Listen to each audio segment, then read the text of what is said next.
So this is Crap to Cream Part 4, but there's going to be a few little parts in this segment. So what I've done now is I have now replaced the core plugs. So you can see here, and I used a little tool that I got here. So I rounded the end off, and then I've used that to punch the center to spread out the core plug, freeze plug, in whatever you want to call it. And behind that I've now used some of this. So this is what I don't know whether I'm advertising or not, but that's the stuff I use and it works. So if I get pinged for that, I get pinged for it. Now I'm also removing the spigot bearing from the end of the crankshaft. So this is the easiest way that I know how to do it. So I machined up a plunger, the same diameter. So I used the diameter of the first motion shaft to give me the diameter of this. So I put some heavy duty grease, doesn't have to be anything special, in the bottom of there. Then I put this in here, and then I just tap it with a hammer. Bit of overkill, this hammer,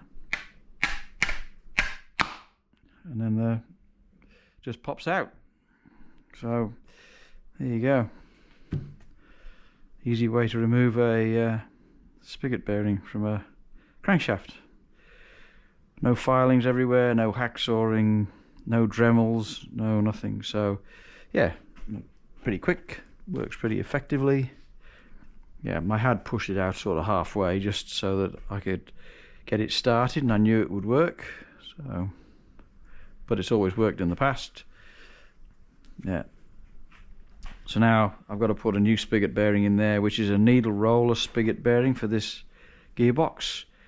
Not overly keen on these, don't like them. Had one in my Land Rover Defender, and it was the first thing to fail, and you hear a rattling in the gearbox, and it's that needle roller in there. So I'm in two minds whether to machine up a new bush and put it in, or whether to use the needle roller. So I'll make that decision very shortly, because I'll have to, because I'm nearly up to that point where I've got to install it now. Yeah, so all the core plugs have been removed, the alternator's been off, so all four have been replaced, and they've all four got that sealant behind them. So there you go, that's where I'm up to right now, and there'll be more to follow. So this is just another little bit of progress. So the flywheel's on, the back plate's on, bolts are all torqued up. So the small bolts in the middle around the flywheel, around the main seal, are 27 Newton meters, and the 9/16 ones that go around the back plate are 41 Newton meters. The flywheel's on now, and it's got all the bolts in, and they are 55 Newton meters torqued. And this is a bush, a spigot bush that comes with the new conversion. So now it says in the book, right, this is just a tap fit with a mallet. When I fitted it, it was a bit more than a tap fit than a mallet, so I had to clean up the bore of the crankshaft, and I put this in the freezer for about half an hour, and then I tapped it in with some force with a plastic mallet. And then I came across the next problem, which is the tab washers. So you can't get in with this here, you can't get into the tab washers to lift them. So I've done them at, like, they're meant to be 55, so I've done them at 58. And a little bit of Loctite on them, but not the super strength stuff, just a little bit of Loctite on them, just to give them half a chance. Okay, so that's what I've done so far with that. And hope we've got all the angles right so you can see what's going on. Alright, so that's the next little bit in this, and then don't forget to check the bolt on the inertia starters tight before you put the back plate on. So I did that. Alright, so that's what it looks like so far to date. So just a little bit more detail here now. I've fitted the cover plate. There's some important bits and pieces, right, that you need to, well, it depends on whether you read instructions or not. Like I didn't. So thought, oh yeah, just build it up and she'll be right. But when you get the instructions out, right, because the Mazda clutch plate is slightly thicker than the standard MG one, there is a spacer washer between the cover plate and the flywheel, so I'm not sure whether you can see that. There's a little washer, so you need to put a washer underneath all 6 of them. So I just rebuilt it as a normal clutch, did the alignment and all the wonderful stuff right, and then just got the instructions out to check on the bolts, and because there didn't appear to be any dowels in the hole aligning the gearbox to the back plate, so I just checked to see if there was any dowels missing or whatever there was, but there are 2 holes. So the top right and the bottom left hole are slightly smaller in diameter and act as the guide bolts for the gearbox onto the back plate. So I'm not sure whether it's top right from the front of the engine or from the back of the engine. So what I'll do is I'm just going to put all the bolts in so I know that I've got the alignment right. These are 40 Newton meters, 40 Newton meters, and spring washers on all of them, just to save you having another look.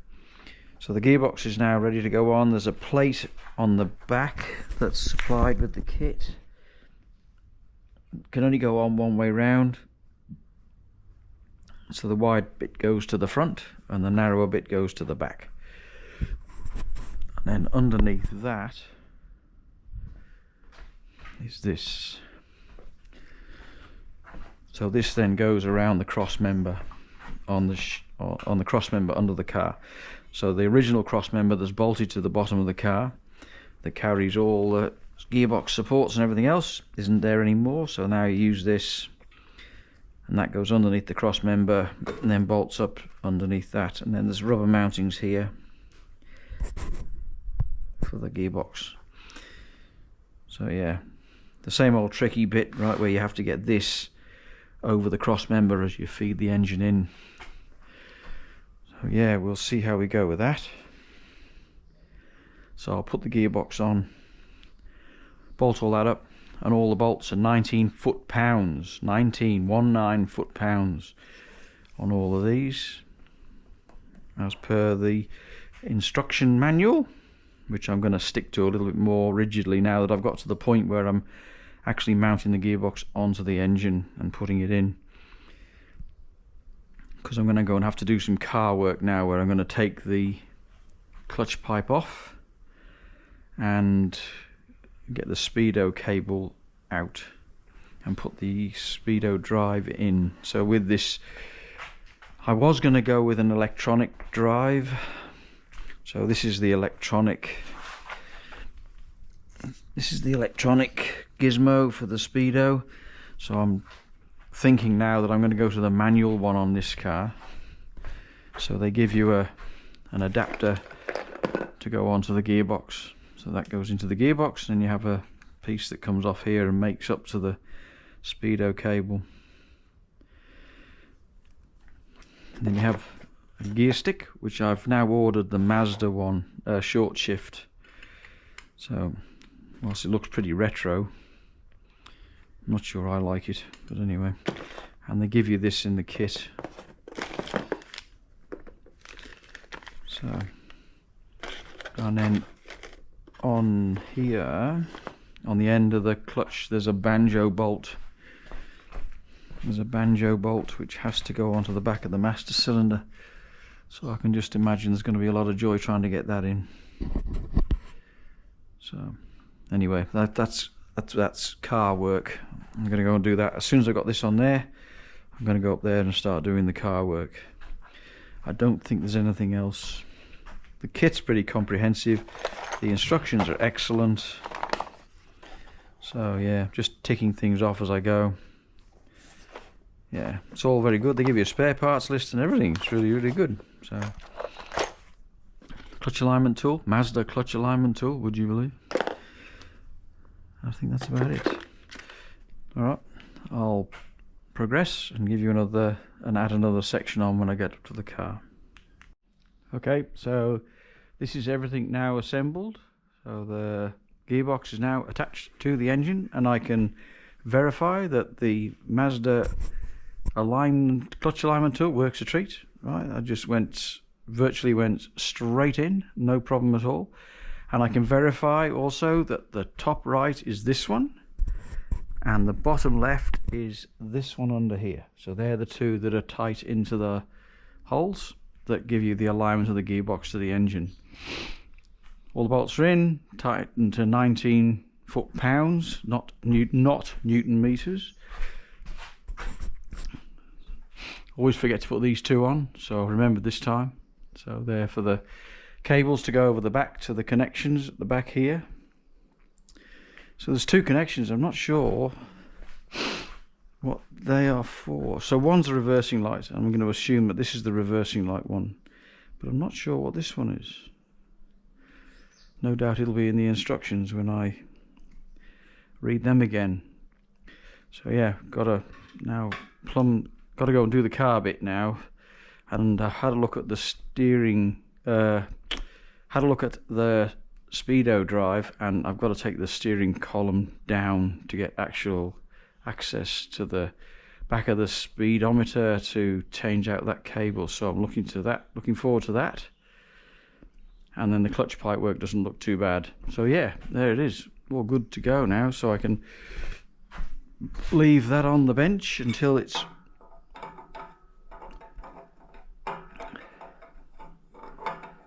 so the hold up for me now is going to be the exhaust manifold. That's if I choose to install it as part of the engine gearbox install, because I've taken it away for ceramic coating. Because if I put the supercharger on the other car, it was cheaper for me to get the two exhaust extractors done at the same time than it was to do them one at a time. So it made it about $300 cheaper by getting two of them done at the same time, because they did it as one set as a V8 rather than two 4-cylinder manifolds, which worked out quite well. So yeah, happy with that. So I should get that back in a couple of weeks, so that gives me time to get everything sorted out behind the dashboard and get the clutch pipe works. If I get keen, then I'll put the engine back in and leave the engine mounting bolts undone. And that reminds me, I've still got to cut the threads off them, but I'll leave that so that I can just lift it up and pop the extractors in, because the extractors were really tight between the chassis rail and the side of the engine here. So I might just hold off. I might put it in and do a lot of the ancillary work, wiring and all that sort of stuff, and then just lift it up to put the exhaust in. That might work better, because it's not hard to put the bolts back on again with the studs shortened. Anyway, that should do. Alright, so I'll release this one now that the engine is attached to the gearbox and it all went well. And then I'll do another one where I'll do another video when I do the work on the car. I think that'll work out okay.